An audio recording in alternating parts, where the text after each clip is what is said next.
Welcome back to our show, Marriage on the Rock. I would like to discuss intimacy in marriage.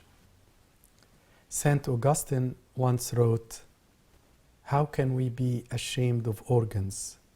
God was not embarrassed when He created them."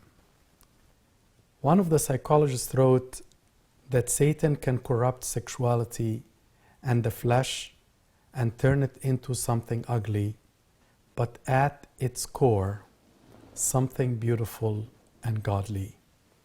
Therefore, the flesh is spiritual, and we should appreciate and cherish it under the lordship of Christ. C.S. Lewis also wrote that Christianity is almost the only one of great religions which thoroughly approves the body, which believes that the matter is good, where God Himself once took a human body. As you all are familiar, the three main objectives in marriage is procreation, unity, and mystery.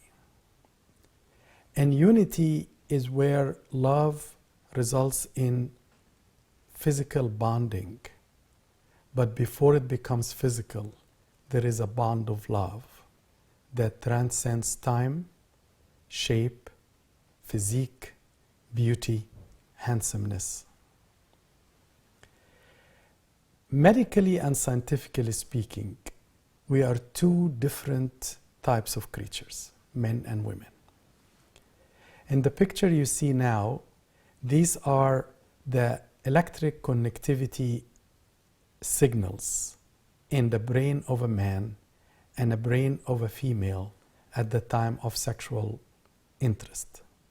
And you can see the whole brain of the man is wired up, call it sexually, while only the frontal cortex of a woman, which is basically part of her brain depending mainly on feelings. You can also notice that it's the connections in the man brain is from left to right and from upper and lower, while in females is mainly in the frontal lobes, right to left. Before I start discussing what is intimacy and how can we be healthy intimate, I want every man to know that a woman's sex requires some state of vulnerability. She needs to feel vulnerable. She needs to feel transparent and open to her husband's advances. There must be a trust issue before you get to a successful intimate relation. She has to trust you. She has to feel safe with you, because to her, sex is the end, is the ultimate result of a lot of romance, feeling protected. If on the other hand she feels used, she will feel very uncomfortable, and eventually we get into what we have in so many marriages, lost intimacy. It's very important that the man does not appear as a pusher for his wife. The man who keeps to push himself physically without pre-acceptable notion of love, romance, and acceptance and feeling protected, after a while she will push back because she doesn't feel comfortable. One of the very important things that all men go into a wrong thing with, that sex life in marriage starts and ends in the bedroom, while sex in marriage should start outside the bedroom. In normal types of relationships, in kind words, encouraging words, normal non-sexual touches, all of that prepare the woman for what to come. As I noted before, there is a significant gender gap in the understanding of and execution of sexuality. A man's physical response, as people call it, he is hot linked. His eyes are part of his sex organs. So his visual stimulation will make his body so ready for intercourse. By contrast, however, the woman's sexual response takes much longer time, and she needs to feel romantic, comfortable, protected, vulnerable, transparent, and trusting. In fact, the woman's arousal cycle can take as long as 30 to 45 minutes to reach orgasm or completion. So while the entire sex act may take few minutes, the woman needs much longer time to be ready for that few minutes. And when this is stolen from her, she feels used or cheapened because really she did not reach what he is expected that she should have reached minutes and hour ago. On the other hand, men think differently.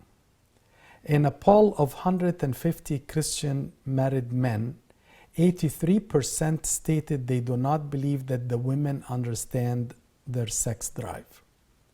Husbands feel alone with their secrets and desires, and they are at a loss about how to communicate to their wives.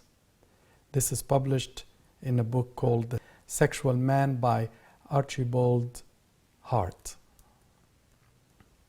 However, there are sexual, emotional, spiritual, relational needs in intimacy in marriage. It's a physical need, both for guys and ladies. Men, after sexual intercourse, they feel satisfied, physically happy, physically content. They feel that the need for sexual releases have been accomplished and succeeded, and then they feel until they reach to the next phase when they are ready for another time, the sperm volume building up, and now they are ready for another round. Sex is a physical need also among ladies. She is much more, though, connected to her feelings and emotions than in the husband's sex drive. As I mentioned earlier, and based on the experiment that I showed, the connectivity in the man's brain and the woman's brain, she needs much longer time to be physically ready and feel physically content and satisfied, because the visual stimulation is not as important as in her husband's.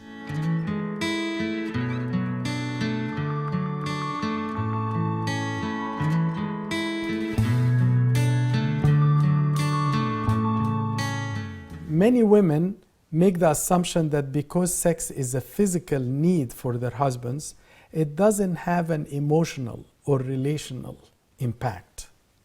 But that's completely wrong. As much as we said he is hot-linked, that doesn't make him does not need emotional and relational and marital well-being. Actually, a husband who is disrespected may have no interest in sex life. He may perform, but he will never feel content. So in order to establish a solid sexual relationship in your marriage, you need to take care of your body, a man or a woman. Showering, shaving, smell, type of clothes, perfume, exercise, good nutrition, keep your body without too much increase in weight. Second, be upfront with your needs. You both are one body, one soul. There is no embarrassment if one asks the other, it's a need that I have. 3, plan ahead. Sometimes it becomes so routine that one really doesn't care about it anymore, and it loses its marvel and how God created it. So you need to change scenery, place, timing, because all of that makes it more healthy. 4, give yourself sometimes a break. A continuum of these activities can result in becoming a routine again. 5, Please talk and deal with prior scars or habits. It's only can be achieved as a good intimacy if both of you unpack the baggage that you had from before. A woman who was raped when she was young, a person who was molested, when they talk about it, it will be easier for them to go forward. St. Paul mentioned a very important verse in 1 Corinthians 7. Do not deprive each other except by mutual consent and for a time, so that you may devote yourselves to prayer, then come together again, so that Satan will not tempt you because of your lack of self-control. The word mutual consent, which is written in more than one type of version, almost similar, it has to be agreed upon, both the stopping and the continuation of the sex life. No one can decide on his own, I'm not going to go forward, I need a break. No, the break has to be mutually consented. Even during fasting, both have to consent to it. The church have looked at that, especially in the first 10 years of marriage, and have told you both have to agree to stop this during fast. But if one needs it more, there is no harm of continuing it, and that does not break the fasting. Sex also not just a physical need, but it's an emotional need. Men, although women may not agree, but men are very sensitive to sexual rejection. A man who is rejected sexually, it's very hard to please him anymore. You, my sister, need to be very careful on how to ask him not today. When you are saying not tonight, men sometimes hear it, I'm not interested in you. I don't care about you. You're not good. So he longs to know if he is pleasing you and if he is interesting for you to be with. In a book written by Shanti Feldhan, For Women Only, What You Need to Know About the Inner Lives of Men, published in 2004, there was a statement that 77% agreed with this coming statement. If my wife was an interested and motivated sex partner, it would give me a greater sense of well-being and satisfaction with life. And the author is writing to expand on this, talking to wives and saying, look how much men would love to feel and hear and get the feeling that you are an interested, motivated partner. Number 3, sex, not just a physical, emotional, but actually a spiritual need. In 1 Corinthians 7, St. Paul wrote about the desire and the need. If it is good for a man not to marry, but since there is so much immorality, each man should have his own wife, and each woman her own husband. The husband should fulfill his marital duty to his wife, and likewise the wife to her husband. I wish that all men were as I am, but each man has his own gift from God. One has his gift, another has that. Now, to the unmarried and to the widows, I say, it is good for them to stay unmarried as I am, but if they cannot control themselves, they should marry, for it is better to marry than to burn with passion. So it's understandable in the Bible that there is a passion, there is a spiritual need, and when it's fulfilled, people are easier to struggle in their spiritual life because it's one less problem to deal with. So your spouse, and I'm talking to men and to women, depends on you as his or her partner in the battle against sexual temptation. She is seeing men at work. He is seeing women at work.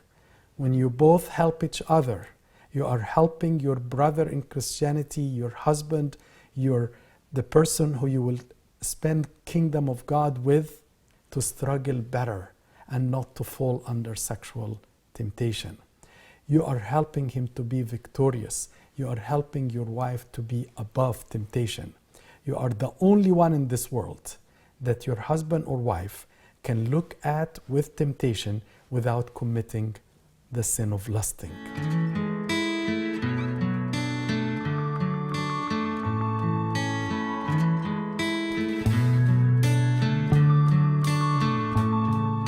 Finally, sex also is a relational need.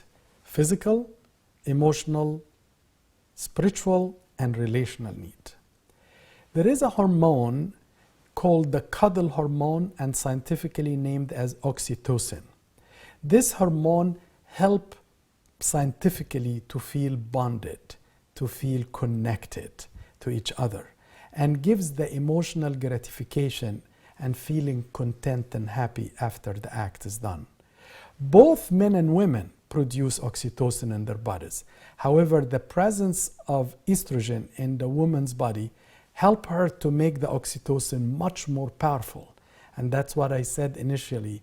The romance and the feelings and outside the bedroom relation always prepare the woman, her oxytocin, to be quite ready for the actual relation of intimacy. This last part can also explain why women are easier to talk about their emotional intimacy to their husband more than the husband to their wives. As far as sex is a relational need, please remember it's a very powerful bond. Makes you connected, makes you go long together. And sometimes you go past the age of needing sexual bonding, but you are still bonded because of years of intimacy, not just physical, but relational. There are many factors that affect our sexual behaviors. Maybe sexual disorders.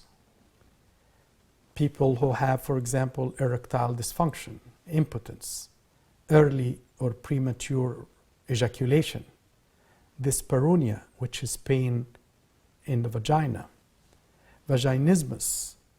Dyspareunia is sexual pain, but dyspareunia is painful vaginal irritation.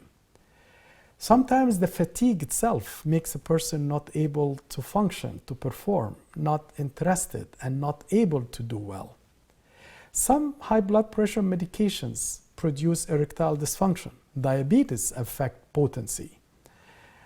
Age difference. If a man and a woman have a very big gap in age, the man may be still very interested, but the wife lost that interest. So there are a lot of these factors affect sex life. There are also some psychological factors. What happened during early childhood? Many of the newly married have been told a lot about sexual sins, and all of a sudden they feel it's becoming legal. God bless it. And it gives them a sort of a split personality. Also, premarital relationships. Unfortunately, one or both may have unfortunate comparison within their heads of what happened in their past. Prior affairs. Also, the feeling of guilt, which is the idea of the unforgivable sin that a lot of us have in their mind. Some people, for example, have this attitude: if there is a cross or an icon of a saint in the bedroom, it makes them uncomfortable, not remembering that this is an act of love that God blessed. But again, everybody's different. St. Paul wrote, "Do you not know that your body is the temple of the Holy Spirit, who is in you, whom you have from God, and you are not your own?" This is a blessed type of physical relationship that God himself have blessed. And he said to Titus, "To the pure all things are pure, but to those who are defiled and unbelieving nothing is pure, even their mind and conscience are defiled." In Hebrews 13, St. Paul spoke very clearly that the marriage is honorable and the bed is undefiled. There is nothing unsacred about it. This is a holy relationship that God Himself has blessed.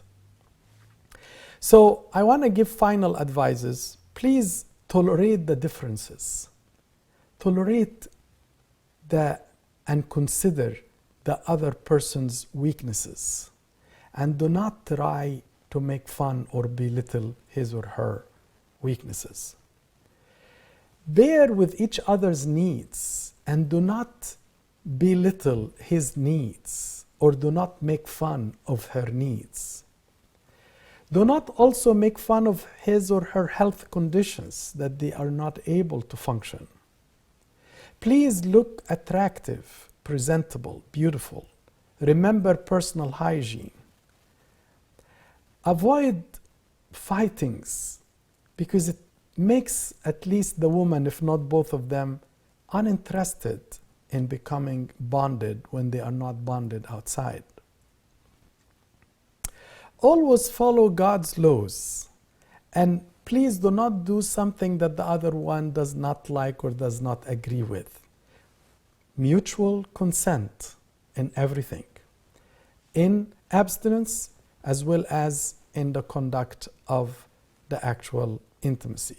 I want to also add one verse, therefore be merciful, just as your Father also is merciful. Judge not, and you shall not be judged. Condemn not, and you shall not be condemned. Forgive, and you will be forgiven. Do unto others even when they don't do to you. That's a paraphrasing of the verse. It's very important that when we are in that relationship, you want to do the best for your spouse. You are serving Christ Himself. You want to please Christ Himself, even if you don't feel as good to yourself. But both of you should help each other to get better. I hope I benefited you today from this episode, Marriage on the Rock. Until we meet again, God bless.